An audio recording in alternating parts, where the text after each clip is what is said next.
Ezal bambote ya mutuya. Donner de nos précieux frères et sœurs d'Autriche. Autriche et de la Suisse. Suisse. À Salzbourg, nous avons eu comme toujours une réunion chaleureuse et intime. À 70 personnes malgré le temps hivernal. Je me sens, et je peux le dire, je me sens vraiment à la maison. Peut-être on a pris part probablement à tout parce qu'ils ne sont pas seulement venus au message, mais qu'ils ont été conduits au Seigneur. Et Paul dit quelque part, vous avez beaucoup de maîtres, mais peu de maîtres. Peu de pères, pardon. En Christ, je suis devenu votre père. Et ainsi, je peux le dire ici aussi et bien d'autres endroits. Deux ou trois se sont ajoutés, ont consacré leur vie au Seigneur. Et nous en sommes également reconnaissants à Dieu. La plus belle chose dans toute la vie, dans le service et dans notre vie, c'est quand des personnes sont conduites au Seigneur. Chaque connaissance est bonne, si elle est juste, nous nous en réjouissons également. L'enseignement est nécessaire, mais il est écrit qu'il y a de la joie dans le ciel uniquement lorsque les pécheurs se repentent. Alors il y a de la joie dans le ciel lorsque les reçoivent la paix de Dieu, supérieur à toute intelligence. Cependant, nous savons qu'il y a des difficultés partout. Si ce ne sont pas des combats d'un genre, ce sont des détresses d'un autre genre.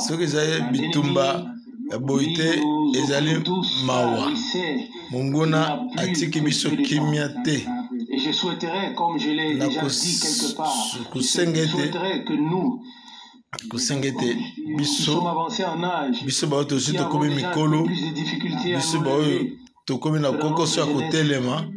que nous disions néanmoins sur base de l'espérance que nous portons, nous disions Seigneur, bientôt, alors nous déposons cette demeure construite par Dieu.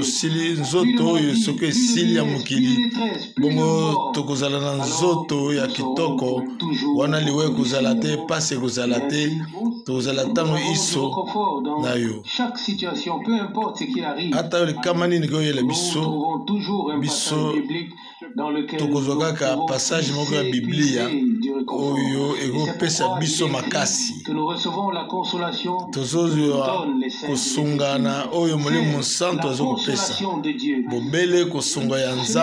Ce ne sont pas juste des paroles, c'est la véritable consolation. Les hommes nous font patienter, mais Dieu console par sa parole, il nous donne des choses qui sont promises.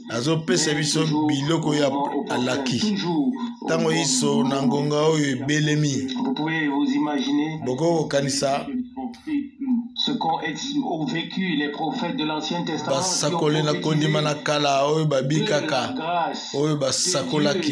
qui nous serait accordé en Christ. Et quelle était l'époque marquée par l'esprit de Christ qui agissait en morts, sans kozanga komona eloko oyo balakaka bango te pamba te nzambe alobaki alakaki eloko moko na motuya boye bakokomona bobongi be soki biso toza te ezali nde elongo nde tokobika. Amen. Vous vous souvenez de la sasa yipi bozo banza emono ya ndeko Branham ebele na bato ye amemaka na paradis alobaki na bango te ngai nalingi nakutana na nkolo balobi na ye boye okokomona ye te kasi tokomona biso banso elongo.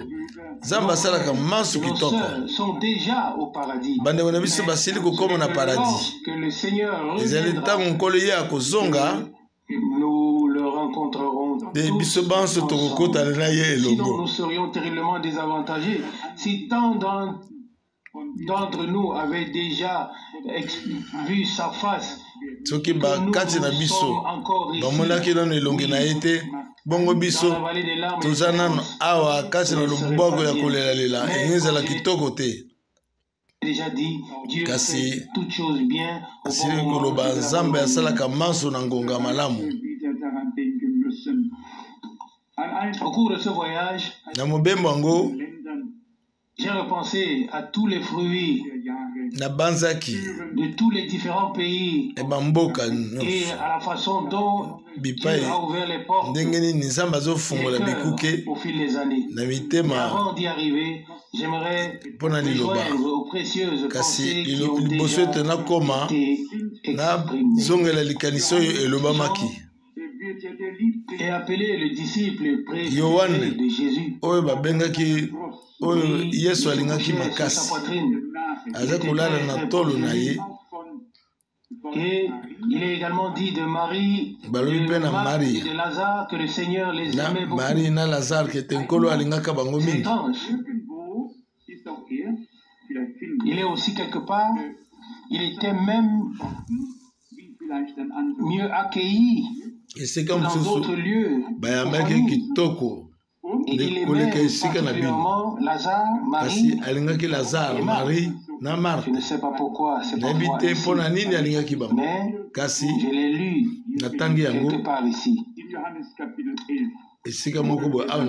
Vous pouvez le lire dans Jean chapitre 11. Je ne sais seulement pas exactement dans quel verset, mais dans cas. Pourtant, au moment où on avait besoin de lui, le Seigneur n'était pas là. D'abord la déception, et ensuite, malgré tout, de la déception qui se transforme en une grande et glorieuse victoire.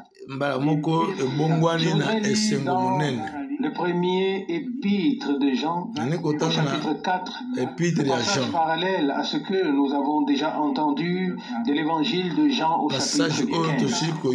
1 Jean chapitre 4, à partir du verset 7. Bien-aimés, aimons-nous les uns les autres, car l'amour vient de Dieu. Et quiconque aime est né de Dieu ou engendré de Dieu et connaît Dieu. Celui qui n'aime pas n'a pas connu Dieu.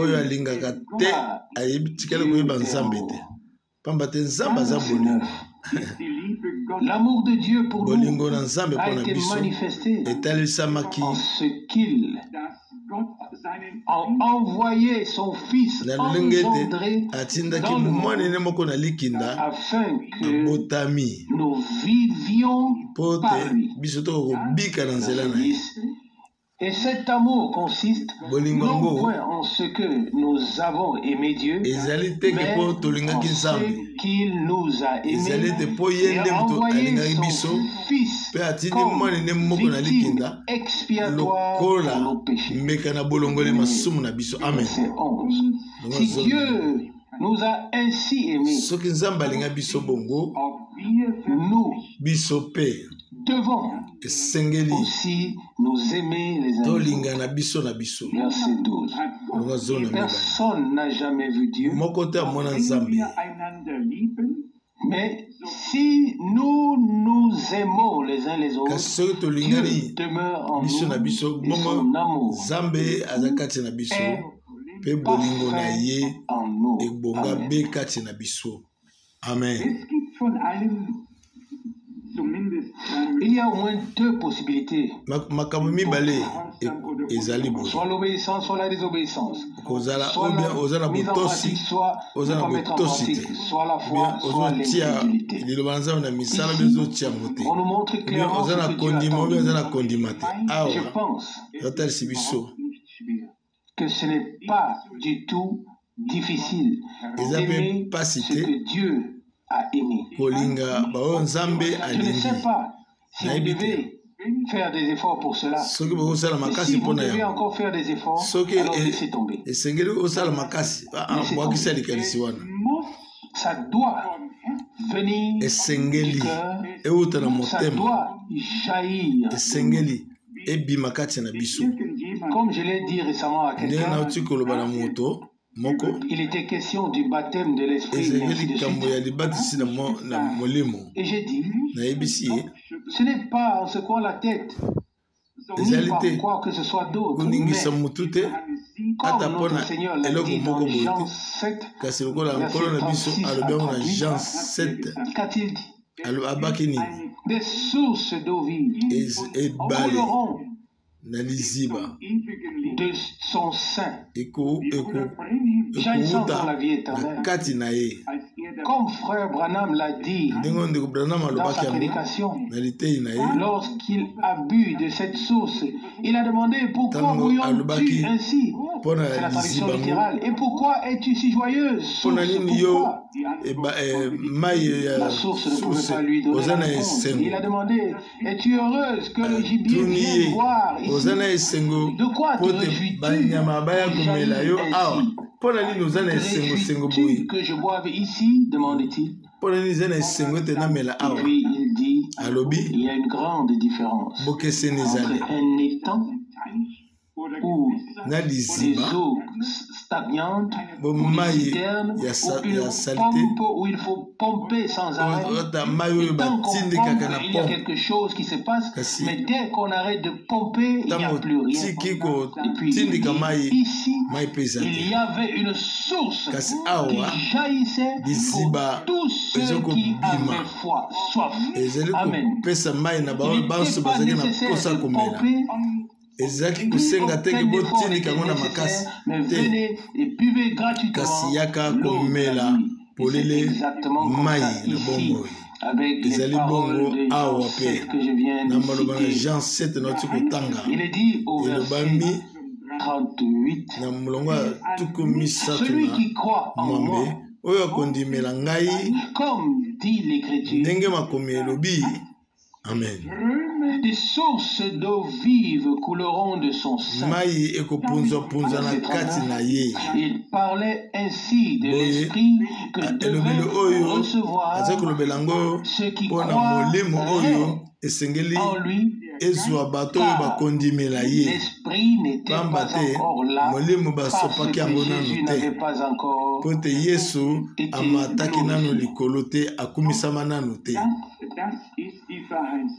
Vous voyez, c'est la promesse. Cela doit commencer dans notre âme. Et alors, plus de peine. Ou alors, ce ne sera plus un effort personnel d'expérimenter, de vivre et de mettre en pratique ce que Dieu a accompli en nous. Si on doit encore nous dire que nous devons nous aimer les uns les autres, alors nous ne sommes pas encore très bien positionnés. Il vaudrait mieux que s'accomplisse déjà ce que notre Seigneur a aussi dit dans Jean. À ceci tous reconnaîtront que vous êtes mes disciples si vous avez de l'amour les uns pour les autres. Jean 13, verset 25. Comment le monde reconnaîtra-t-il cela? Que nous allions quelque part et en parlions. Les paroles n'ont jamais convaincu personne et ne convaincront personne. Il faut que les actes suivent. Et je dis cela maintenant avec un sourire, avec une satisfaction intérieure.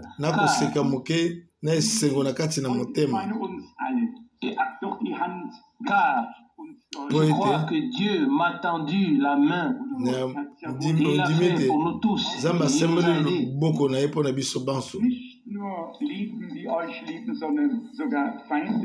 Frère Rousse l'a bien lu dans Matthieu 5:44. Bénissez ceux qui vous maudissent. Bopambole baba bazokola kala bino mabe kasi ezaki lobi tanga nazolonga engumba namoni mutuka moko ya kala onga na yebaka na kanisi bangonga wana ya ebandeli nagangi na motema mongai mobimba ko nzambe pambola ye kolandisa bozu ya ngolu na yo okoki te na kimia oyo ya motema oyo eleki mayele na bato bondimela ngai ya ebipapi mayele na ngai esuki nde wana nzambe azobandela lokola tozala makasi ya kosala yango biso moko nzambe akotika biso kaka kasi so titikeli mokumba wana akosala yango.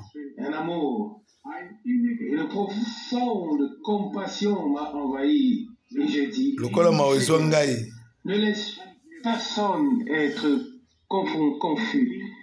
oyo ekotika motu te oyoka soni kasi baoyo banso nalingaki na bo mpe balingi ngai bakokubunga te oyo nde ndeko Branham mpe alobaki oyo nyonso tu olingaki mpe olingaki bango nzambe apesi bango awa l'État peuvent être séparés du serviteur. Le ministère, le serviteur, l'esclave, le serviteur, tout cela va de pair. Et c'est pourquoi nous allons aujourd'hui aborder très brièvement ce point afin de voir où nous nous tenons. J'ai immédiatement eu à l'esprit un grand nombre de passages bibliques qui parlent de paix et d'amour. Dans l'Évangile Jean chapitre 13, Évangile Jean chapitre 13. Qu'il avait aimé les siens jusqu'à la fin. Jean 13. Dans la deuxième partie du premier verset, il est écrit, Jean 13, verset 1, deuxième partie, il prouva aux siens qui étaient dans le monde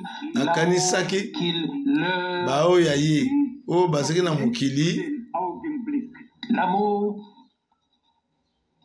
qu'il avait pour eux jusqu'au dernier moment. Quand il a dit à Pierre, avant que le coq ne chante, tu me diras 3 fois. Il répondit, et pourtant cela arriva. Le Seigneur le regarda avec amour. Il n'a pas besoin de proclamer parole d'avertissement. Pierre savait exactement ce qui allait se passer. Il était conscient de son péché. Lorsque nous savons que nous avons échoué, nous nous inclinons devant lui, nous concernons et nous reconnaissons que c'est le même regard d'amour. Pas de colère, pas de reproche, pas de réprimande. Un regard a suffi. Et puis, les 3 phrases ont suivi. Paix mes agneaux, paix mes brebis, paix mes brebis. Le Seigneur ne peut plus être en colère, même s'il ne peut plus. Sa colère s'est apaisée à Golgotha. Il ne peut pas être autrement. Toute la malédiction, toute la condamnation, le péché, la détresse et la mort ont été réglés. Amen. Le rideau de séparation a été ôté et nous avons été réconciliés avec Dieu. Cela signifie qu'auparavant, nous étions en guerre. Il y avait la discorde, mais nous avons été réconciliés avec Dieu. Si j'avais une nouvelle voiture, si j'en ai une autre tant que nous vivons et que le Seigneur n'est pas encore venu, alors j'aimerais y inscrire cette phrase.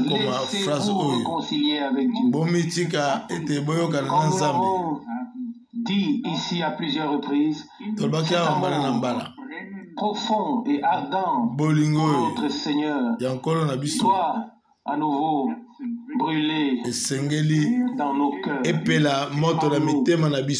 Il doit pénétrer dans nos cœurs. Nous ne pourrons pas des hommes devenir croyants et être sauvés à moins que nous n'ayons expérimenté dans nos âmes ce que cela signifie lorsque des hommes se perdent et finissent dans le tourment. Nous devons d'abord en prendre conscience. Et lorsque nous en prendrons conscience, le premier pas sera fait. Lorsque l'avertissement du prophète Ézéchiel nous apparaîtra clairement, si tu n'avertis pas le méchant, il mourra à cause de son péché, mais je te demanderai les comptes de sa vie. Ézéchiel 3, verset 18. Nous devrons encore expérimenter le jour, peut-être cette année, encore le jour où nous nous laisserons imprégner par Dieu de ce saint amour. Qu'est-ce que l'amour de Dieu? L'amour salvateur ou pas? Car Dieu a tant aimé le monde qu'il a donné son Fils engendré.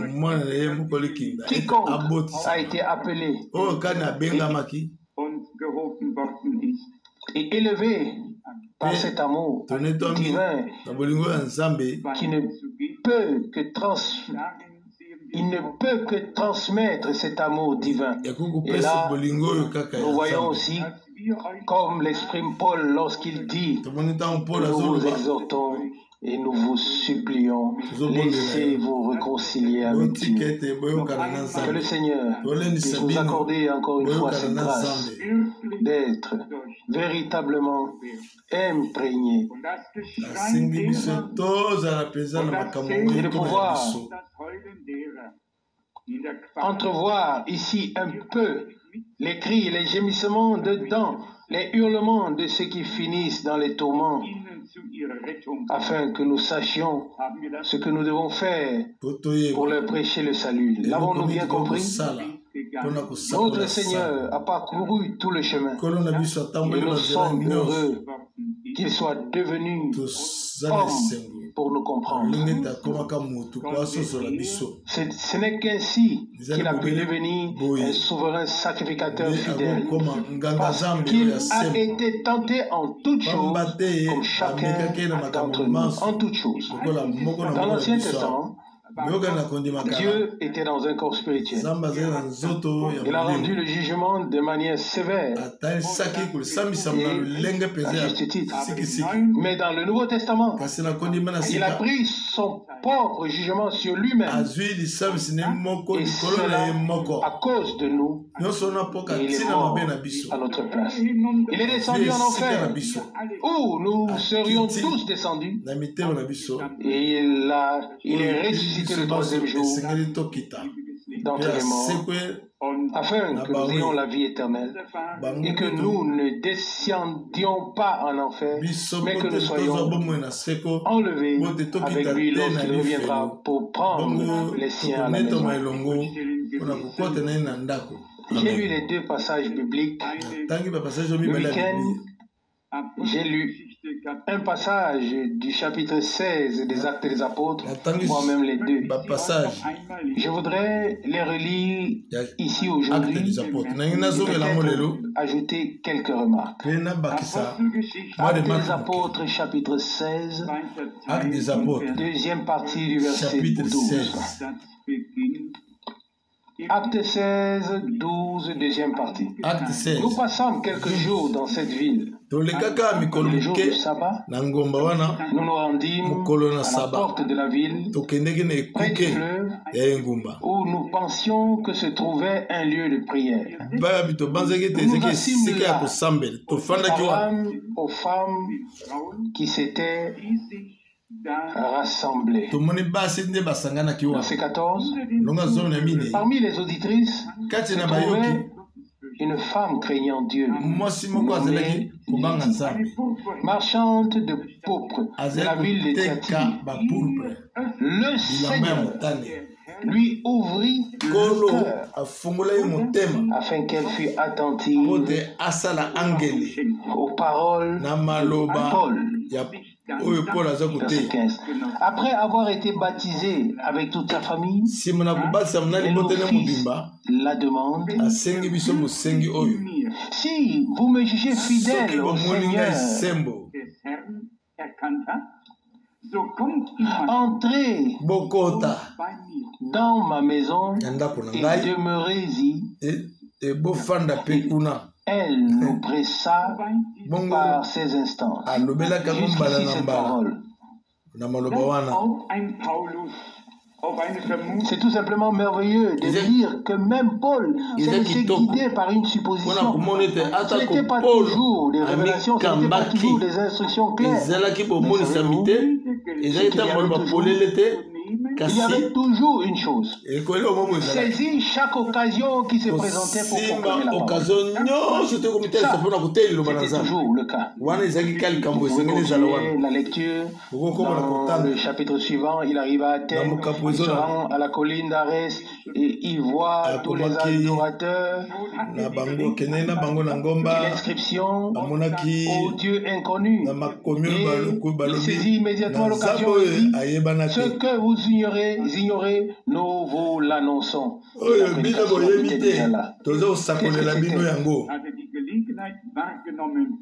Peu importe où il se trouvait, c'est l'occasion de proclamer la parole. Et ce qui me plaît particulièrement ici, c'est le fait que le Seigneur ouvre le cœur des hommes pendant que la prédication ou le témoignage leur est apporté. Si le Seigneur ne le fait pas, nous pouvons aussi nous en abstenir. Voici ce qui s'est passé ici. Premièrement, c'était une réunion de prière des femmes. Lisez bien, aucun homme n'était là. Les femmes ont aussi leur bon côté. Croyez-le-moi. Elles ne s'étaient pas réunies pour prendre le café et le thé, mais pour prier. C'était le jour du sabbat. Vous connaissez la loi juive, la séparation stricte entre les hommes et les femmes. Nous l'avons expérimenté en Israël, comment les femmes n'avaient pas le droit d'être dans la nef principale de la synagogue. Elles regardaient ce qui se passait en bas depuis la tribune. Mais ici, dans la prière, elles ont préparé leur cœur à ce qui allait arriver. Si seulement Dieu pouvait nous donner de telles sœurs ici, et je crois qu'il nous les a données. Et je vais vous montrer directement comment nous le voyons. Car voici ce qui est écrit. Verset 14, la dernière partie. Le Seigneur lui ouvrit le cœur afin qu'elle fût attentive aux paroles de Paul. Verset 15. Après avoir été baptisé avec toute sa famille, voyez-vous, elles ont entendu la parole et ont immédiatement obéi. Le fleuve était là, elles ont été baptisées, puis elles ont exprimé la demande. Et elle dit, verset 15, la suite: si vous me jugez fidèle au Seigneur, entrez dans ma maison et demeurez-y. J'ai réfléchi à ce que j'ai personnellement expérimenté au cours de plus de 20 ans de prédication dans notre pays et dans de nombreux autres pays. D'un bout à l'autre, ces deux caractéristiques ont marché parallèlement. Des personnes à qui Dieu a ouvert le cœur sont devenus obéissants, se sont fait baptiser et la chose ne s'est pas arrêtée là. Ils ont également ouvert leur maison et ont accueilli ceux qui leur ont apporté la parole. Si quelqu'un dit, oui, j'aime bien écouter, oui, je veux bien écouter la prédication, mais il n'a pas besoin de venir dans ma maison. C'est une tromperie,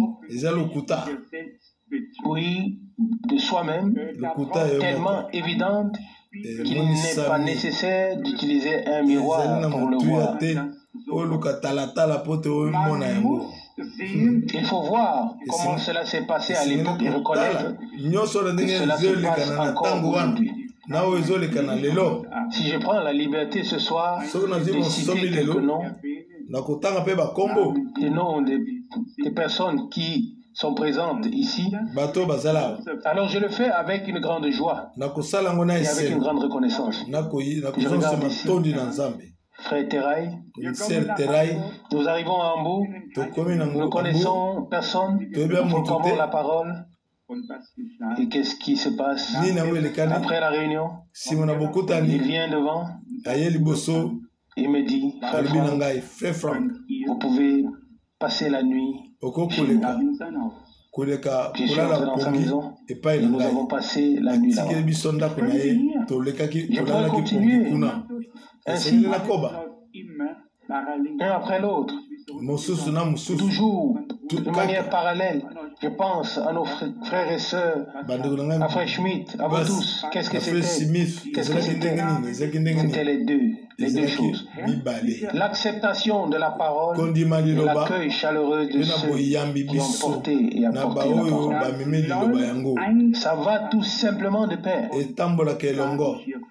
Et comme je ne veux pas et je ne peux pas faire ici de mon cœur un repère de brigands, je me réfère à la remarque que Frère Rousse a faite ici à mon sujet, ou à la remarque que quelqu'un a faite à mon sujet.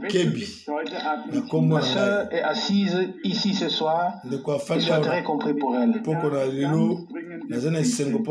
J'ai la demande insistante, oui, que cela soit également réglé au préalable publiquement. Il faut être conscient que l'attitude des hommes envers ceux que Dieu veut et peut doit être positive. Nous expérimentons le plus grand miracle si nous avons une attitude correcte envers ceux qui proclament la parole. C'est tout simplement nécessaire. Il ne peut en être autrement. Personne ne peut penser dans son cœur, oh oui, ce frère a aussi ses faiblesses et ses manquements. Il faut qu'il se passe beaucoup plus, et ainsi de suite. Bien sûr, personne ne le nie. Mais lorsque nous nous réunissons devant Dieu, ce qu'il a déjà prescrit dans l'Ancien Testament est toujours valable. Je n'avais pas l'intention de le lire, mais cela me revient maintenant. Ça doit se trouver dans Lévitique, parmi les prescriptions, lorsque le Seigneur a dit comment il fallait agir avec ceux qui apportent la parole ou la nourriture et distribuent la parole. Qui sait exactement où cela se trouve? Quelque part, à partir du chapitre 17 de Lévitique, ces choses sont dites. Probablement au chapitre 21. Lévitique, chapitre 21, à partir du verset 5. Je ne l'ai pas lu aujourd'hui. Ça me revient simplement maintenant en référence avec les sacrificateurs. Il est écrit en titre devoir sacrer des sacrificateurs et des sacrificateurs et ainsi de suite. Il est dit au verset 5 de Lévitique 21, les sacrificateurs ne se raseront pas la tête. Je n'en ai pas besoin de toute façon. Ça s'est réglé tout seul. Et la suite, ils ne se raseront pas le coin de leur barbe. Je n'en ai pas besoin non plus. Et ils ne feront pas d'incision sur leur chair. Ça non plus. Mais maintenant vient la chose importante. Verset 6. Ils seront saints pour leur Dieu et ne profaneront pas le nom de leur Dieu, car ils offrent les sacrifices consumés par le feu, la nourriture de leur Dieu.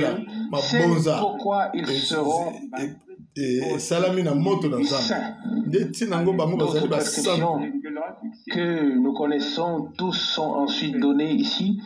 Puis au verset 8, il est écrit, c'est pourquoi tu le considéreras comme saint, car il porte la nourriture de ton peuple. Il sera pour toi comme saint, car je suis saint. Car je suis saint, moi, le Seigneur, qui vous sanctifie. Je vais peut-être expliquer brièvement cela. Je suis en train de rédiger une nouvelle brochure que j'aimerais envoyer dans toutes les maisons, tous les foyers en Allemagne lorsque ce sera terminé. Et j'y aborde brièvement certains points. Et je refuse par exemple d'utiliser le titre que le pape s'est attribué au Saint-Père. Je refuse d'utiliser ce titre. Je vais omettre le S de Saint. Et puis on lira un Père sans Saint, sans S. Ce sera un Père et un Église et ainsi de suite. Et peu importe ce qui arrivera. Mais quand il est écrit ici, tu le considéreras comme saint. Cela ne signifie pas que je dois dire Saint Nicolas, Saint Jean, Saint Pierre, Saint Paul, tel et tel. Mais que l'on continue à dire frère Paul, frère Pierre, tout en sachant que ce frère Paul et ce frère Pierre ont été établis par Dieu et qu'en vertu de cette fonction divine, il les a sanctifiés, équipés pour accomplir le service qui leur a été confié. Cela suffit. Mais nous ne dirons certainement pas. Et je refuse de le dire. Je le dis Saint Pierre ou Saint Paul. Mais je veux dire un Pierre, c'est-à-dire sans le S, et un Paul, mais pas saint, pas saint. Pourquoi pas? Seul Dieu est saint. Dieu est saint. Et il nous sanctifie dans sa parole et par sa parole. Et quand il dit ici qu'un sacrificateur qui apporte la nourriture de Dieu et qui a été établi pour accomplir ce service, alors il ne laboure pas quelque part dans les champs, il ne travaille pas quelque part dans un atelier, il est devant la face de Dieu dans l'assemblée pour donner la nourriture au peuple de Dieu. Savez-vous ce qui peut encore arriver? Là aussi, nous devons veiller à ne pas laisser la place à cet esprit religieux fanatique.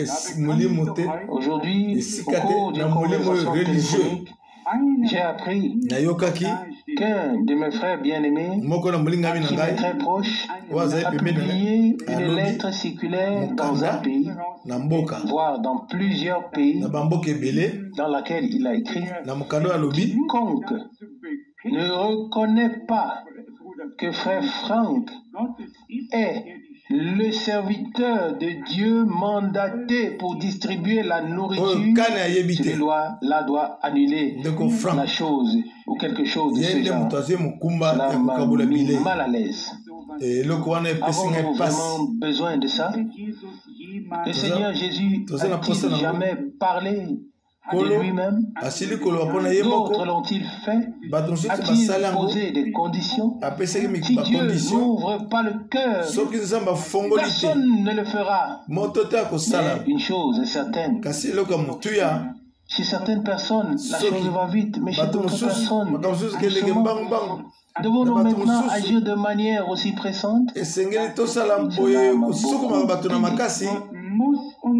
Dieu doit simplement nous accorder la grâce de savoir que l'homme qui se tient là-devant est exactement comme toi et moi et rien d'autre. Et je l'ai maintenant entendu sur cette cassette. Branham commence une série de prières et dit à la dame qui se tient devant lui, si tu es marié, je ne serai rien d'autre que ton mari, un être humain et rien d'autre. Mais c'est le don que Dieu met en œuvre ici et non l'homme. qui fait quelque chose. Chaque être humain n'est qu'un être humain. C'est pourquoi nous pouvons dire avec Paul, nous ne connaissons plus personne selon la chair, selon 2 Corinthiens 5:16. Mais nous reconnaissons ce que Dieu fait par la proclamation de la parole. Revenons à Actes des Apôtres, chapitre 16. Qu'est-ce que c'était? Chapitre 16. Accueillir ceux qui ont apporté la parole. L'ouverture des cœurs. Accepter la parole. Obéir. La demande est formulée. Si vous me jugez fidèle au Seigneur, Acte 16, verset 15. Elle n'avait pas encore de temps, le temps de faire ses preuves. Tout était encore frais, tout nouveau. Elle venait d'arriver et dit, Acte 16, verset 15. Si vous me jugez fidèle au Seigneur, entrez dans ma maison et demeurez-y. Je tourne la page de la Bible et je lis dans le même chapitre, Acte 16, verset 31. 16 31. Acte 16, 31. Paul et Silas répondirent, crois au Seigneur Jésus, tu seras sauvé, toi et ta famille. Verset 32. Ils lui proclamèrent la parole du Seigneur ainsi qu'à tous ceux de sa maison. Verset 33. Il les prit avec lui. Cette heure même de la nuit, il lava leurs pieds et il fut aussitôt baptisé, lui et tous les siens. Verset 34. Il les conduit ensuite dans sa maison, leur servit à manger, et il se réjouit avec toute sa famille de ce qu'il avait cru en Dieu. C'est encore aujourd'hui le même système dans le royaume de Dieu. Pourquoi notre Seigneur a-t-il dit, celui qui vous écoute, celui qui vous reçoit, me reçoit. Celui qui reçoit, celui qui vous reçoit celui qui m'a envoyé. Comme le Père m'a envoyé, moi aussi je vous envoie. Et quand vous entrerez dans une maison, alors dites que la paix soit sur cette maison. Ici, ce sont les enfants de paix. La paix demeurera dans cette maison. Verset 6. Que faisons-nous ici ce soir? Que disons-nous? Nous examinons véritablement nous-mêmes. Examinons dans quelle mesure le Seigneur a ouvert nos cœurs et les a rendus obéissants. Ce n'est pas pour que je sois appelé ce soir ou demain toute la journée pour prendre le café et manger le gâteau. Non. Ce n'est pas le sens de cette prédication. Vous pouvez me le croire. Non. Le sens de cette prédication est simplement quelle relation avons-nous avec Dieu avec les autres et avec ceux qui nous ont apporté la parole. Nous avons considéré ici 2 cas tirés des Saintes Écritures. Le Seigneur a ouvert les cœurs et a accordé sa grâce. La parole a été reçue, l'obéissance a été prouvée. Ils se sont fait baptiser et oui, il est dit au verset 34, il les conduit ensuite dans sa maison, leur servit à manger et il se réjouit avec toute sa famille de ce qu'il avait cru à Dieu. Je pense que nous devrions tous nous réjouir un peu plus de ce que Dieu nous a donné. Oui, je vois justement frère Helmut Miskis qui secoue la tête. Oui, c'était pareil là-bas. J'ai vu à Sao Paulo, une ville qui compte peut-être 6 millions d'habitants, voire plus. Là-bas, les gens se reproduisent plus vite qu'ici. Et soudain, il a dit,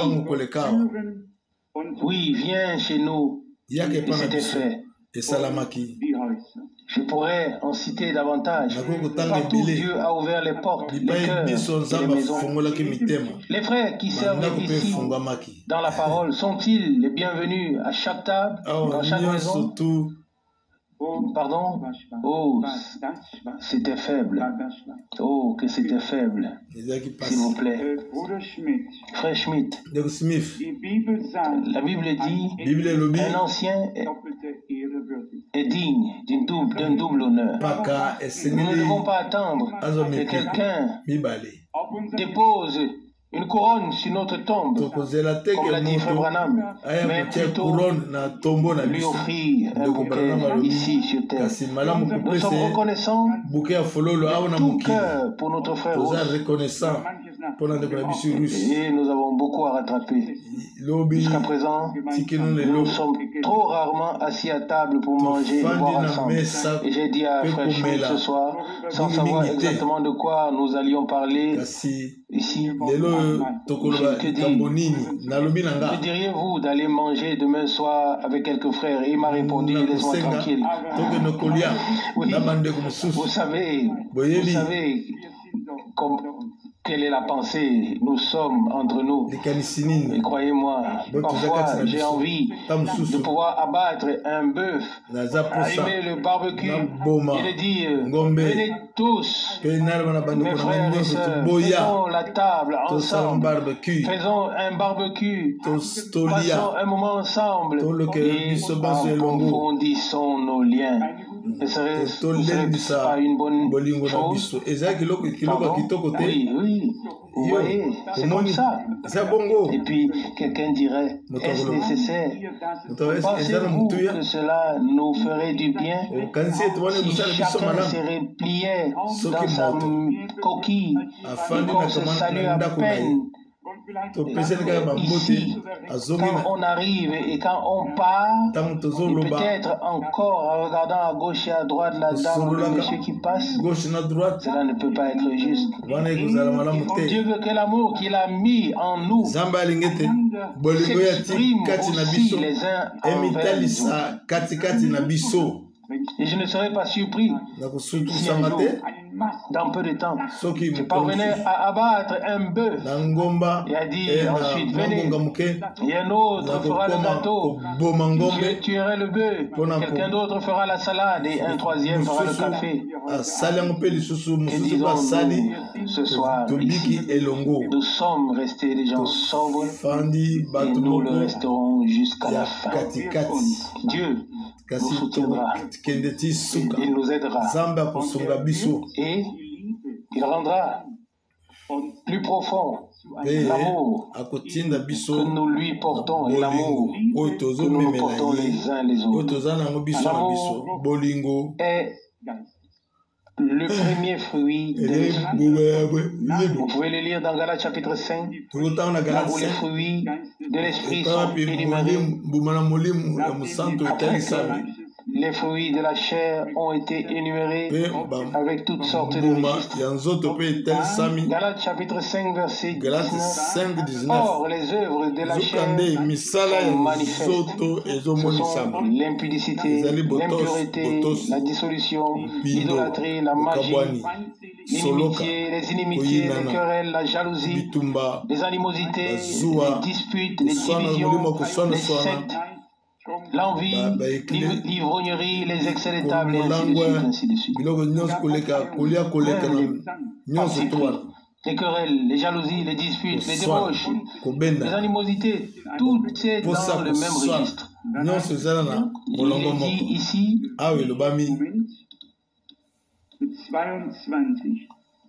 verset 21. Oui, je voulais lire le verset 21. L'envie, l'ivrognerie, les excès de table, et ainsi de suite.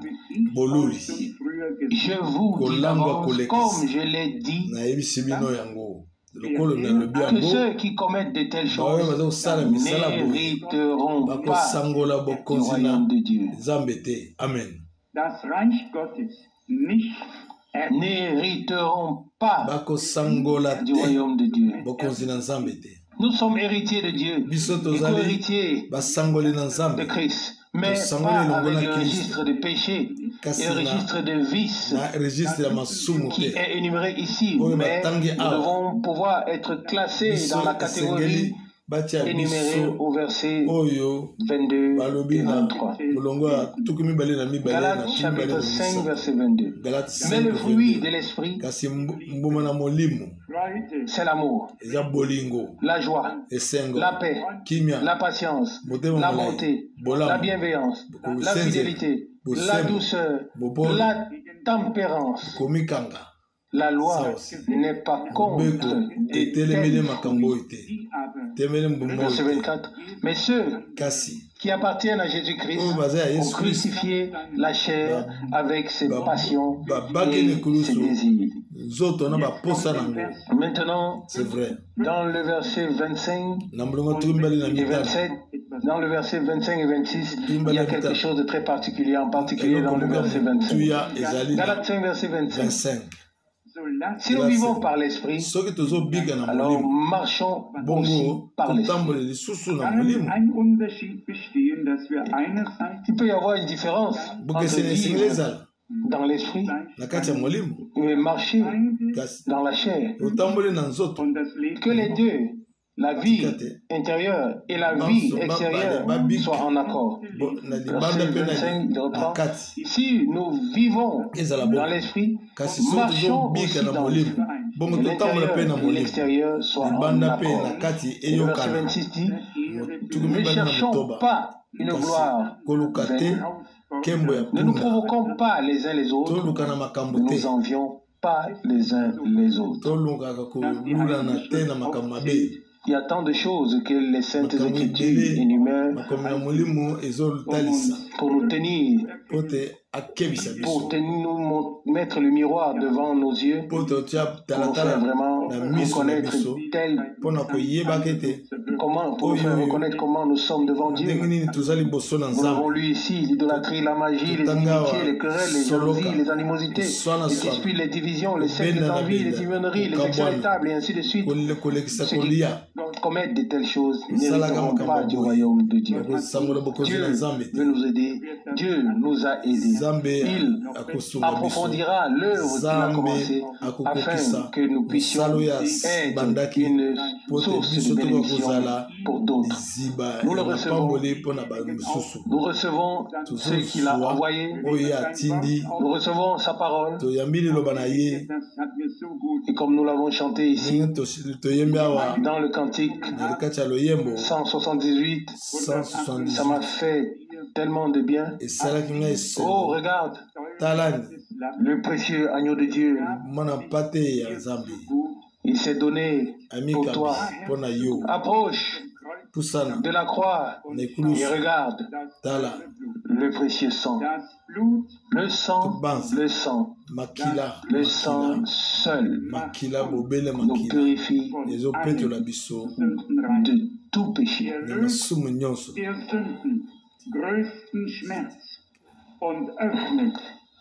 Il efface la plus grande douleur du péché et ouvre le cœur. Il a ouvert, il a expié, il a pardonné.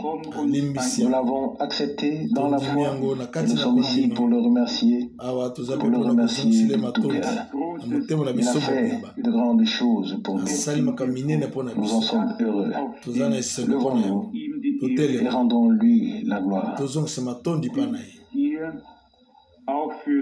Seigneur, je te remercie aussi pour ce soir. Je te remercie pour les exemples, pour les expériences qui sont rapportées dans ta parole, afin que nous puissions nous examiner. Si ton œuvre s'est accomplie en nous ou non. Je te remercie aujourd'hui pour la première porte ouverte dans cette ville.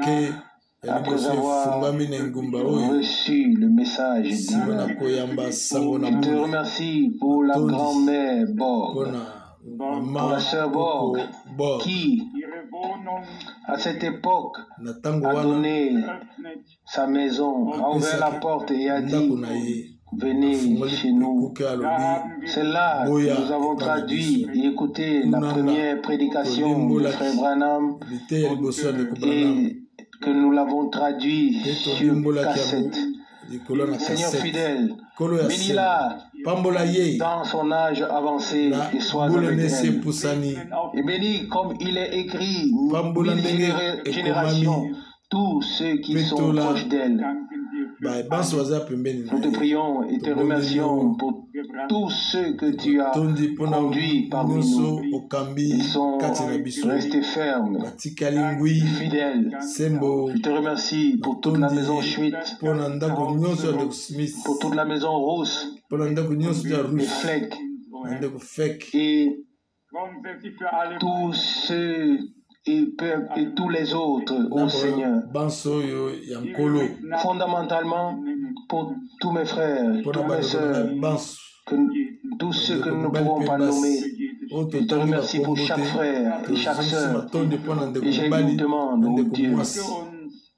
Envoie-nous uniquement des personnes qui se soumettent ici en ce lieu à ta parole et à ton ordre divin. Fidèle Seigneur, des personnes qui sont bien disposées envers ceux qui apportent ta parole ici.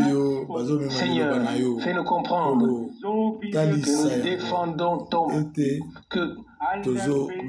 comme nous défendons ton peuple face au monde entier, peu importe qu'il ait raison ou tort, cela ne nous intéresse pas. Nous sommes fidèles à ton peuple à cause de l'élection par Abraham, Isaac et Jacob. Et nous nous en tenons, fidèle Seigneur. De la même manière, nous sommes fidèles les uns aux autres, à tout ton peuple, la descendance spirituelle d'Abraham. Comme Paul l'a écrit dans Galates, chapitre 4, verset 28. Comme Isaac, vous êtes enfants de la promesse. Bien-aimés Seigneur, aide-nous à nous soutenir les uns les autres, que nous ayons commis des erreurs ou non. Aide-nous à toujours défendre nos frères et nos sœurs à tout prix. Donne-nous une attitude raisonnable, Dieu fidèle. Aide-nous à faire taire tous ceux qui parlent autrement et même à leur fermer la bouche si nécessaire, comme Paul l'a fait à l'époque en disant mur blanchi, muraille blanchie, Dieu va te frapper. Fidèle Seigneur, Dieu va te frapper. Que nous sachions vraiment où parler, où nous taire, où prononcer une parole d'exhortation ou de consolation, et où nous devons faire taire les pharisiens. Que nous sachions où aider ceux qui sont fatigués et chargés, et que nous reconnaissions où il faut prendre le fouet et renverser les tables pour faire de ta maison une maison de prière. Bien-aimé Seigneur,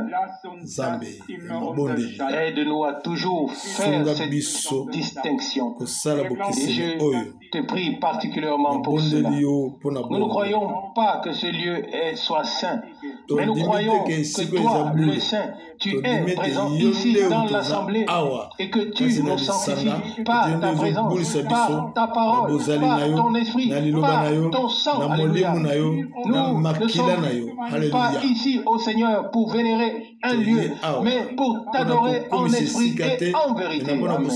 Bien-aimé Seigneur, nous t'avons reçu, toi et tous tes serviteurs. Si David était ici aujourd'hui, il serait invité à ma table. Oh Seigneur, oh Paul.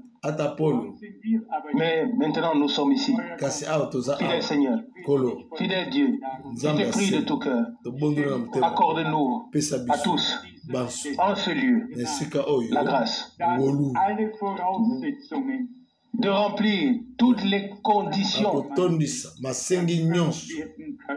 requises en tant qu'assemblée afin que nous puissions prier ensemble comme au commencement, en disant, Seigneur, donne à tes serviteurs le pouvoir de proclamer ta parole avec pleine assurance, et tends ton bras et accomplis tes prodiges et des signes. Acte 4, verset 29.